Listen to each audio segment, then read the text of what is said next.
സംസ്ഥാനത്തെ സർക്കാർ ഓഫീസുകളിലെ പ്രവൃത്തി ദിവസം കുറയ്ക്കുന്നതുമായി ബന്ധപ്പെട്ട ചീഫ് സെക്രട്ടറി വിളിച്ചു ചേർത്ത സർവീസ് സംഘടന യോഗം ഇന്ന് ചേരും. ഇന്ന് രാവിലെ 10 മണിക്ക് ഓൺലൈനായിട്ടാണ് യോഗം നടക്കുക.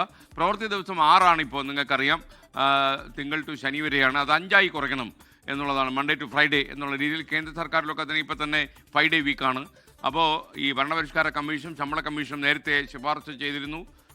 റിനു ശ്രീധർ വിവരങ്ങളുമായി ചേരുന്നു. 5 പഞ്ചദിന വാരം കൊണ്ടുവരുമ്പോൾ ഈ ബാക്കി വരുന്ന മണിക്കൂറുകൾ വൈകുന്നേരം ജോലി ചെയ്ത് തീർക്കുമെന്ന പ്രതീക്ഷയാണോ സർക്കാരിനുള്ളത്? റിനു, വിവരങ്ങൾ. Good morning.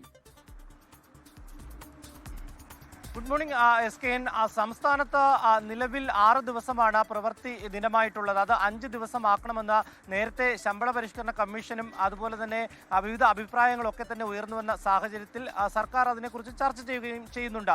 നേരത്തെ തന്നെ തുടങ്ങിയതാണ് ഈ ചർച്ച. ഇന്നിപ്പോൾ ചീഫ് സെക്രട്ടറിയുടെ നേതൃത്വത്തിൽ സർവീസ് സംഘടനകളുടെ യോഗം വിളിച്ചു ചേർത്തിട്ടുണ്ട്. രാവിലെ 10 മണിക്ക് ഓൺലൈനായിട്ടാണ് ഈ യോഗം ചേരുന്നത്. ഒരു സംഘടനയിൽ നിന്ന് ഒരു പ്രതിനിധിയെയാണ് പങ്കെടുക്കുവാൻ വേണ്ടി ചീഫ് സെക്രട്ടറി അറിയിച്ചിട്ടുള്ളത്. ഇന്നത്തെ യോഗത്തിൽ കൃത്യമായി നിർണായകമായിട്ടുള്ള ഈ ഒരു തീരുമാനം എടുക്കുമോ ഇല്ലയോ എന്നുള്ളത് നമുക്കറിയാൻ കഴിയും. ഇത്തരത്തിൽ ഇന്നത്തെ യോഗത്തിൽ അന്തിമ തീരുമാനമെടുത്ത് മുന്നോട്ട് പോകാൻ കഴിയുമെന്നുള്ളതാണ് തൊഴിൽ വകുപ്പ് അടക്കം മുന്നോട്ട് വയ്ക്കുന്നത്. എന്തായാലും നിലവിൽ ഇപ്പോൾ 6 ദിവസം, അത് 5 ദിവസത്തിലേക്ക് പോകാൻ സാധ്യതയുണ്ട് എന്നുള്ളതാണ്. ശനിയാഴ്ച അവധി ദിവസം നൽകണം എന്നുള്ളതാണ് ആവശ്യം. അങ്ങനെയാണെങ്കിൽ മറ്റുള്ള ദിവസങ്ങളിൽ 5 മണി വരെ, രാവിലെ 10 മണി മുതൽ 5 മണി വരെയുള്ള പ്രവൃത്തി ദിനം 1 മണിക്കൂറുകൾ കൂടി നീട്ടും എന്നുള്ളതാണ്. പക്ഷേ സർവീസ് സംഘടനകൾ ഇത് അംഗീകരിക്കുന്നുണ്ട്. പക്ഷേ പൊതു അവധി ദിവസങ്ങൾ കുറയ്ക്കണം എന്നുള്ള ഒരു നിലപാട് കൂടി സർക്കാർ മുന്നോട്ട് വയ്ക്കും. പക്ഷേ അത് സർവീസ് സംഘടനകൾ അംഗീകരിക്കില്ല എന്നുള്ളതാണ് നമുക്ക് ലഭ്യമാകുന്ന വിവരം. എന്തായാലും നിർണായകമായിട്ടുള്ള യോഗം ഇന്ന് 10 മണിക്ക് ചേരും. SKN.